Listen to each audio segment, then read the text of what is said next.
If I was the enemy and I wanted to sabotage your recovery, one of the things that I might do is tell you the lie that honesty will destroy you. That if you're honest, it will take you out. You may die. You may lose everything. It will destroy you and every part about you and every part of your life, and nothing will ever be good again. What a sad and scary place to be.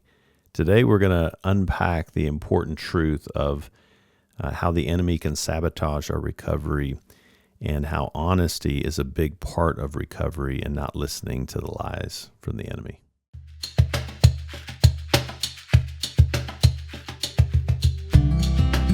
Recovery can be hard, but it's worth it.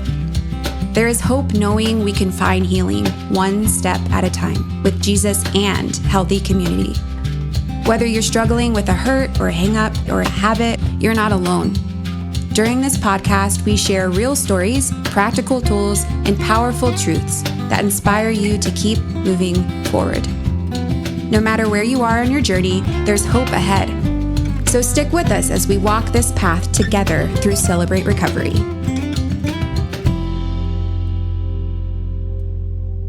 Welcome, everybody. I'm a grateful believer in Jesus Christ. I struggle with drugs and alcohol and perfectionism. My name is Rodney.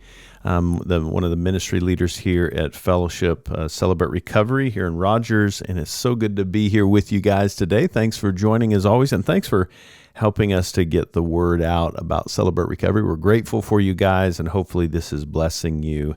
I'm excited about today's topic. Just even reading that out loud kind of hits my heart in a weird way. The enemy wants to sabotage my recovery. He'll tell me that honesty will destroy me, and I think it's an interesting topic. Got a couple brothers here joining me. Why don't you guys introduce yourself, and we'll jump in here. Yeah. Hey, y'all. I'm a grateful believer in Jesus. I struggle with anxiety and depression, sexual addiction, and grief, and my name is Andy. Hey, Andy. Yeah. Hey, everybody. I'm a grateful believer in Jesus. I struggle with anxiety, depression, food binging, and alcohol. My name's Hudson. Hey, Hudson. And it's good to note that, Hudson, this is your official first day on staff here with Fellowship Fayetteville Celebrate Recovery, kind of a dual role with worship, with a heavy emphasis on small groups. So, man, we're glad to have you here. And thanks we're kind of giving you baptism by fire here, jumping into the podcast. But let me jump in here. So right out of the gate, just when you hear that, just thinking about our own hearts, our own stories in the space, what comes to the surface? If the enemy wants to sabotage my recovery, he'll tell me that honesty will destroy me. Thoughts that come to mind with that? Man, well, I know for me, like, it feels like that whole idea was the biggest thing that I was struggling with whenever I first came into Celebrate Recovery. I still remember part of my story is I got hired into recovery, and I remember, Rodney, when you knocked on my door and you said, "Hey, man, I'm getting ready to start a step study that I'll be leading. I think it'd be great if you jumped into it." I was like, "Yeah, sure, that'd be awesome." And in the back of my mind, I'm thinking, man, I'm going to get fired.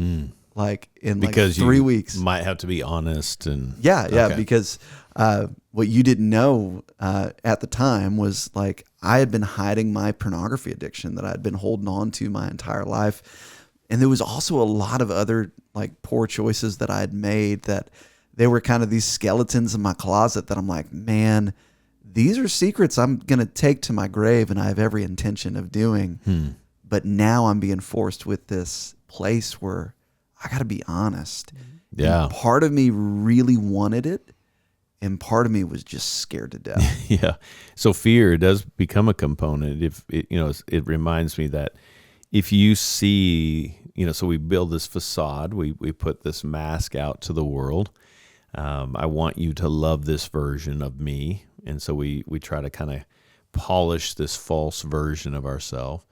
But meanwhile, this inside, this hidden part, I call those the scary parts of my heart, are dying a slow death, right? I'd rather you love this false version than see the true self, because if you see this, I'm going to have to be honest about why it's there and what's there and all that stuff. But if you see that, I could lose my job, could be one of those things, or you may go away from me. You may find me to be too much, might be one of those things. Hudson, what about you, man? What's that look like in your life, man? Yeah, it just makes me think of my story. So, I'm a pastor's kid, and I was kind of during my heavy alcoholism, I was actually working at our church back home as the maintenance guy, and kind of a little catch-all, did a little bit of everything. But I just remember being so afraid of, if I was honest and told my dad what was going on, told the other staff, my family, that for one thing I would get fired from the church, and that it would be, just from a young age I was taught we got to protect the family name because we're ministers of the community, and so I was just petrified of what being honest would do to my life. And when I finally was honest, I did get fired, but Oh, great. yeah, but it couldn't have been a better thing for me. So I went from being fired from the church, went to work for State Farm, and turns out the guy that was my boss was a former alcoholic, and we ended up forming this really close bond together. And it's just incredible how, from that moment of deciding to be honest, dealing with that pain, it doesn't mean that it wasn't still good, and it turned out good, like the Lord says. But it was not easy. Yeah. It was a process. It took a while, and at the time I couldn't see what it was going to turn into. But looking back now, I could truly say it was the best thing that could have happened to me. Yeah. Well, and it's interesting. I know somebody listening may be thinking, see, I told you that my biggest fear could come true, and why would I want to do that?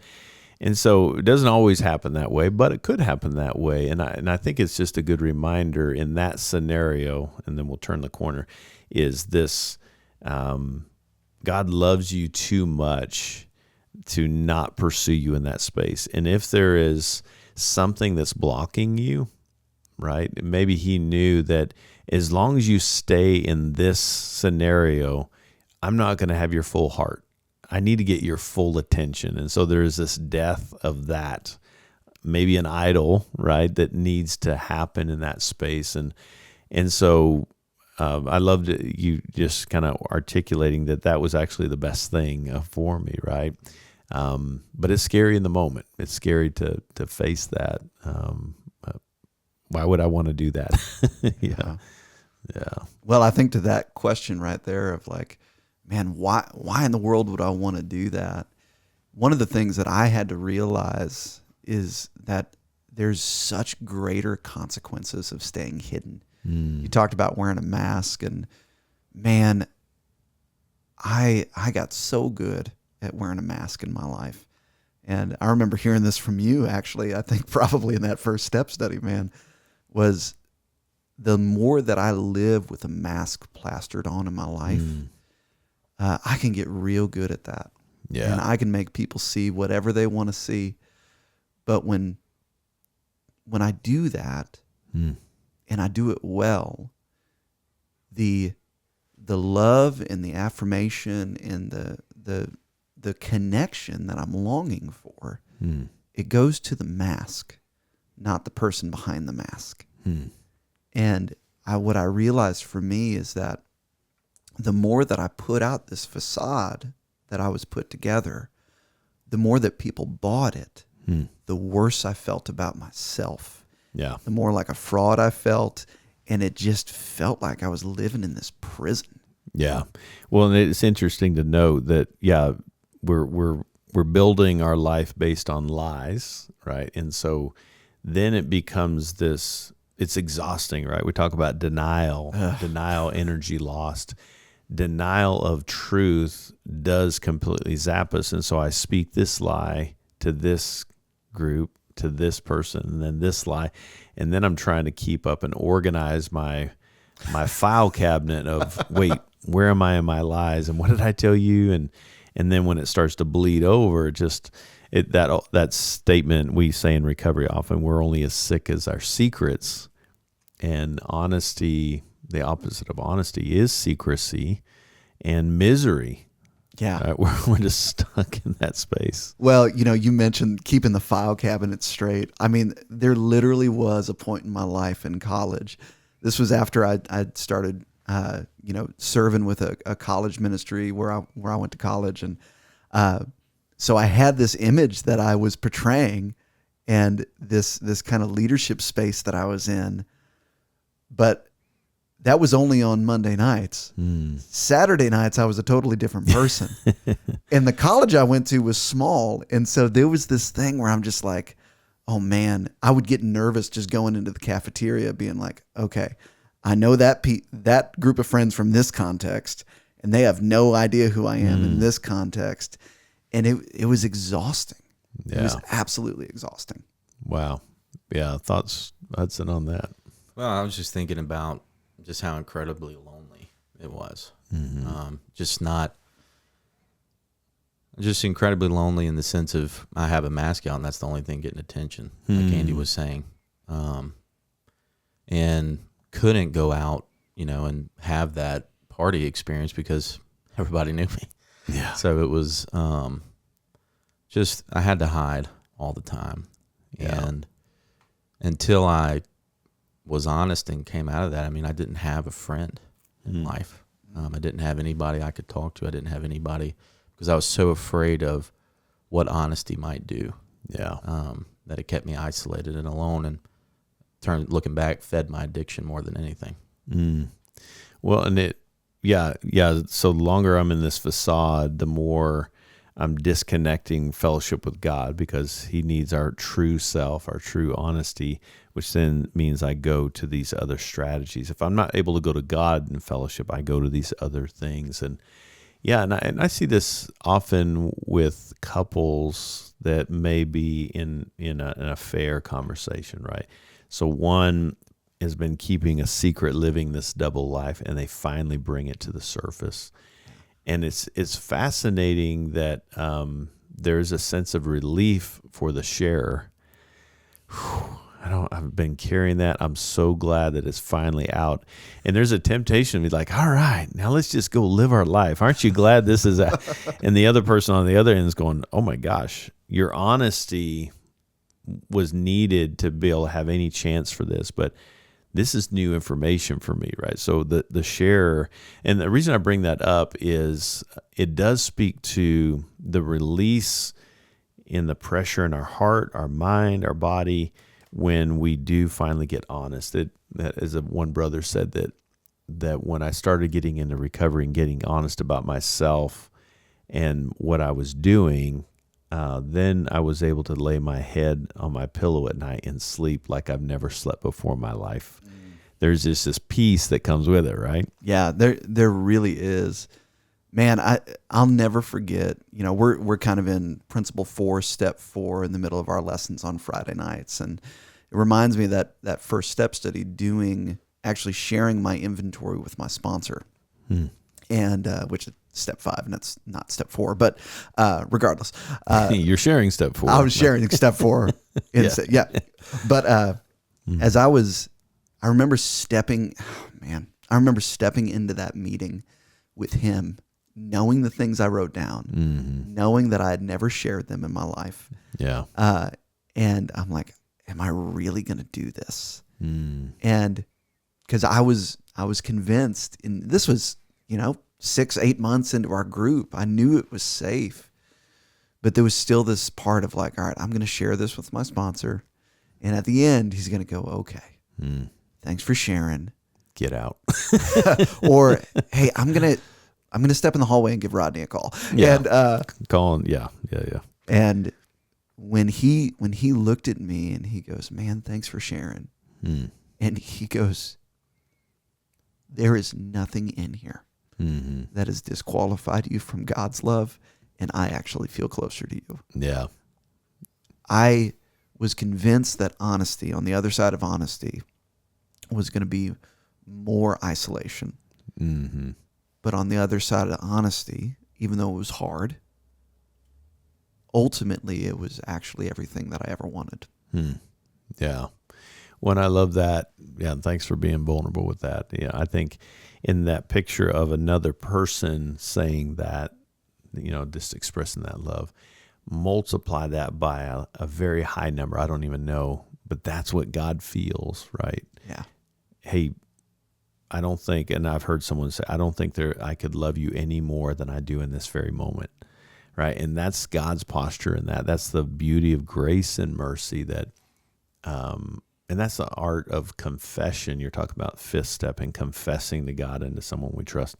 It's just coming into agreement with what God already knows. And he's just saying, I just need you to own this, and taking responsibility is a part of that. But it's just cool to think about, what is God thinking? If you're getting that response from your sponsor, how much more is God saying, I love you, and I don't think I've loved you any more than I do in this very moment, because I'm getting the authentic self.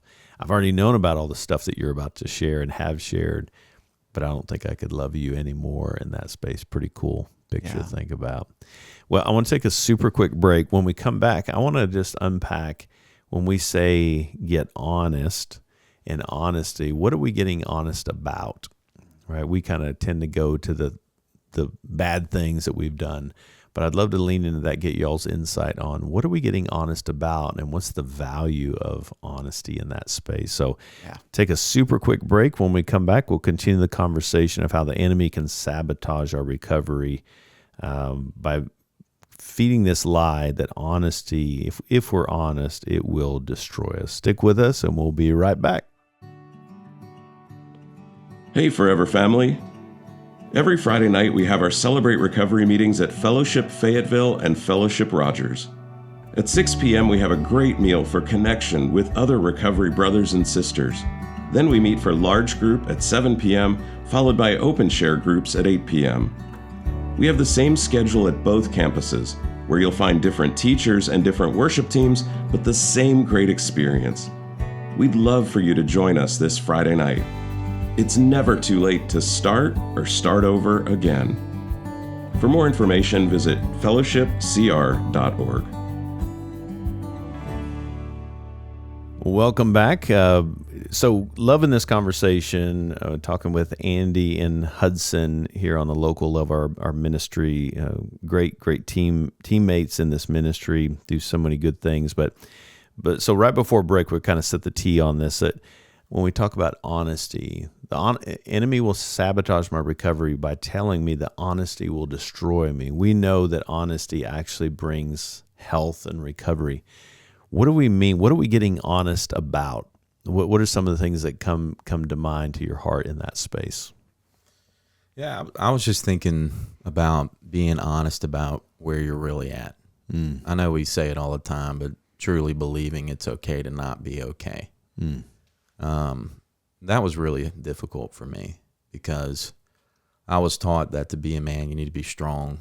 You need to not be emotional, and you just needed to do your stuff and get it done and suck it up, and it's just, that was how you pull yourselves up by your bootstraps, keep going, and you don't have time to feel that. And it couldn't have been further from the truth until I was willing to be honest about where I really was at. I couldn't grow. I was stuck there. I stagnated there because of I wasn't working from where I was really coming from. Yeah. So let me lean into that. Acknowledging where I'm at, right? Kind of dissect that a little bit. What does that mean? Where you're at? I'm sitting in this chair, right? Just for our listeners, what does that mean when you say acknowledging where I actually am right now? I think you can think about what is my mental state. Yeah. For me, anxiety is a big struggle for me. And so a good way that I've found to do that has actually been talking to a counselor, sharing them about my thought life. What am I actually thinking about? Because I never think about what I'm thinking about. Yeah. That's been a learning experience for me. And just bouncing it off of him, somebody I trust. And then he helped me to kind of give me a kind of a baseline of where I was really at. And that helped a lot. Just mentally, what are your thoughts? What are you coping with? Like, what are the things that you're going to? When I quit drinking, food has been a major thing that I would go to if I'm stressed, if I'm tired, if I'm bored. Yeah. Like, what am I going to in those situations? That's good. And so that maybe be a couple things to think about. I love it. Andy, what about you, man? Yeah, I remember it was so helpful being in like open share and step study and connecting with my sponsor. And I remember having these epiphanies where it was like, oh, my addiction isn't just happening just out in the, in a vacuum. Mm-hmm. There's actually other things that are driving it. It's these things called my feelings and emotions and longings and desires. Yeah. And my sponsor told me, he goes, man, anytime that we're acting out, it's our emotions coming out sideways. Mm. And so for me, being honest with where I was at, it had to start with me reconnecting to my own heart, mm-hmm. which, Hudson, I resonate with kind of those ideas of upbringing, because even that idea of like understanding my emotional state in the moment and starting to understand where I'm at, mm-hmm. that felt like an act of weakness for me. That felt like me going, golly, I can't just tough it through and understand it. But as I listened to other guys share, and as I started working through the process myself, I started understanding that like me trying to just kind of power through mm-hmm. was the thing that was causing me to spin out. And so I had to be honest with myself of like, oh, sometimes when I'm in conversations with people, there's an internal dialogue because I feel like I'm failing. Hmm. Yeah. Yeah. Sometimes I have this thing called anxiety that pops up when I feel like others are seeing through that mask. Yeah.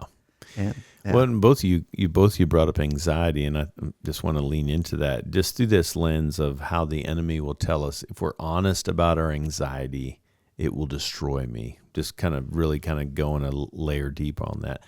So how does the enemy feed that lie for you on if I talk about my anxiety, for example, just one example, what is the lie that and how that would destroy you? Yeah.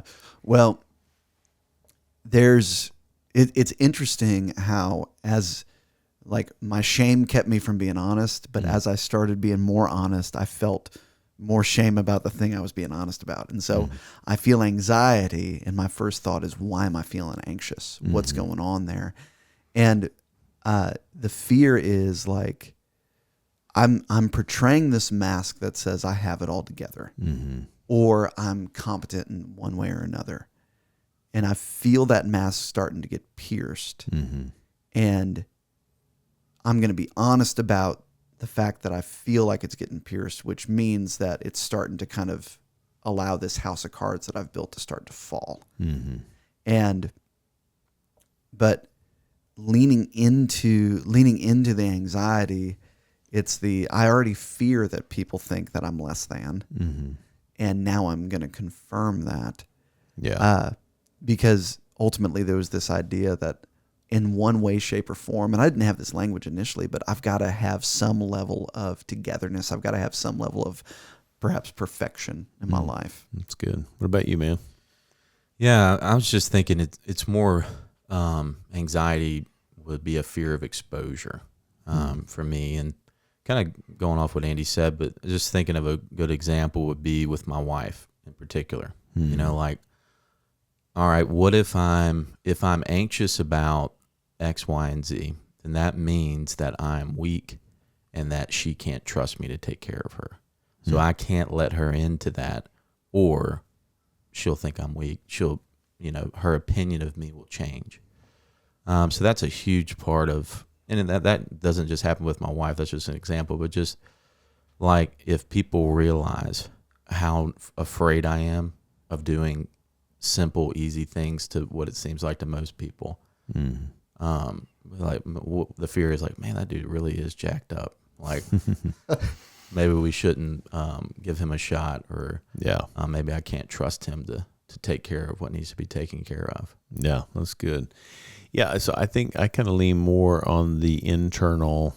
Obviously, external is a fear. The external will destroy me. What will you think of me? You'll think less of me. But I'm just thinking about just that narrative of if I allow anxiety in the room and I get honest, it's going to get worse, right? Yeah. This could become bigger than I can manage. And so a lot of times we see people do that where I feel anxiety, so run away from the anxiety so that it can't get me. When it's not trying to get me, it's just trying to tell me something. But my fear is if I feel and let that into the room, it's going to get worse, which is why we'll see panic attacks a lot of times is we try to shove it down, and our body finally says, if you're not going to get honest with me and listen to me, I'm really going to get your attention. And so it is a signal, and I'm just thinking about how that, not being honest with my anxiety, for example, there's just one example, how that can get worse. But it kind of goes back to what you were talking about, being honest about where I am, even to learn how the emotional intelligence honesty factor. I feel sad. I just talked about this and it makes me feel sad. It makes me feel lonely. That's kind of a foreign language for people coming into recovery sometimes because they've been trained, to your point when we've talked about this. I learned at a young age that it's bad to be honest about those emotions.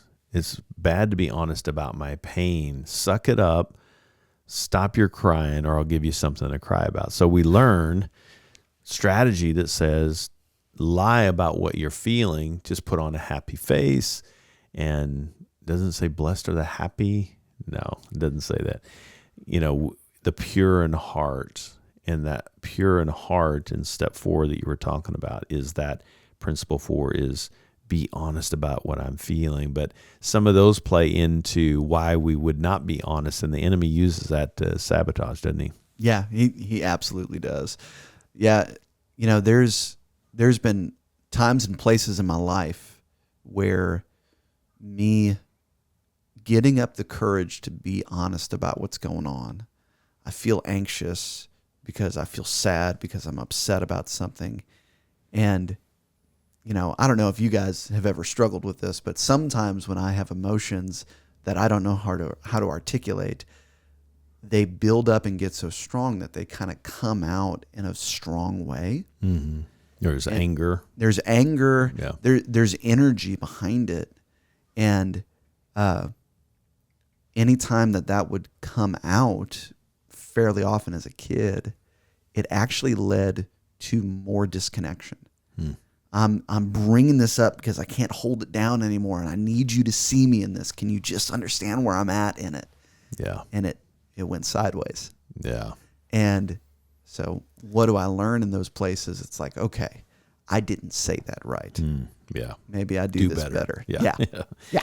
So what's been the value for you guys in being honest? If somebody's listening and they're believing that lie that being honest will destroy you. Your testimonies, what's been the fruit of honesty, and how did that combat that lie that the enemy threw at you guys?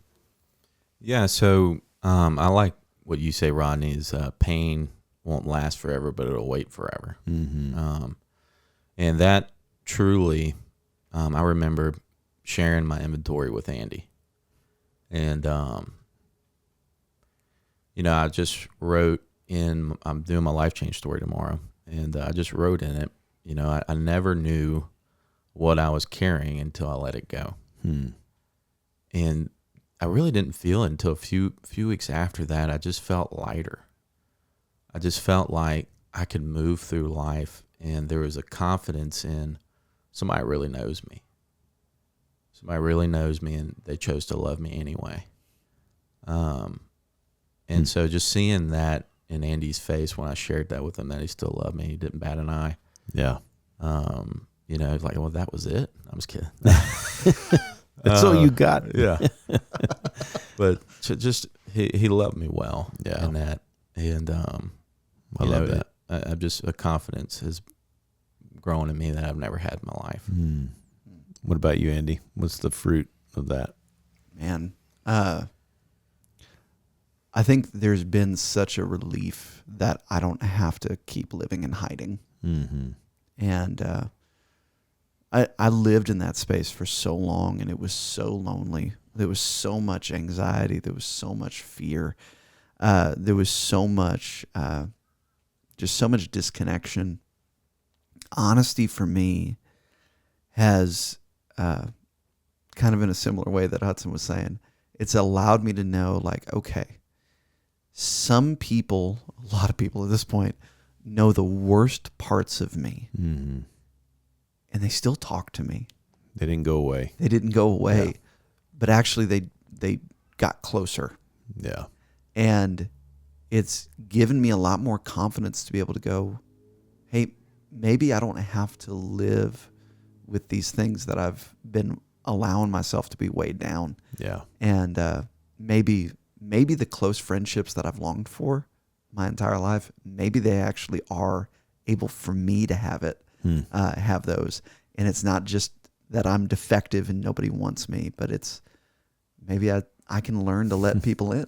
Yeah, I love it. It reminds me, I mean, when we talk about pain, I think it was Dallas Willard that says that the reality is just what is. Pain is what happens when we bump into reality. And it's just coming to that realization. It reminds me of that old recovery phrase that if you come to that realization you can't get out of it, get into it. I can't get out of this, so I'm going to get into it. And honesty is just saying, all right, I can't get out of this. It is what it is. I'm feeling pain. There's a risk of feeling more pain. But what's the cost if I don't take the risk of some of the consequences? The greatest consequence, we talk about that pain is inevitable, misery is optional. The greatest consequence is I stay in this stuck, sick place, and that's a miserable place. And honesty, confessing with our hearts to God, to someone else, and to ourselves, to be real and honest. And honesty is just a big part of recovery. And if we're not honest, we can't fully experience the fruit of recovery. So, man, guys, great conversation. Thank you guys both for sharing your hearts and your wisdom. And it means a lot for you to be vulnerable with us today. I know you blessed our listeners. So love you guys. Love you too, man. Thanks for having us. Yeah. Well, I think this conversation can be scary. And I don't know what you're hiding.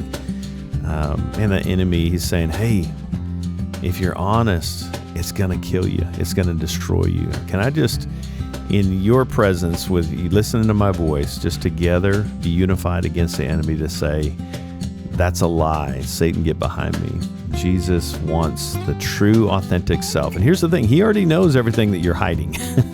He just wants you to invite him into it, just to come into agreement with what he already knows. And there's such power in bringing in a safe person. Now, make sure it's a safe person.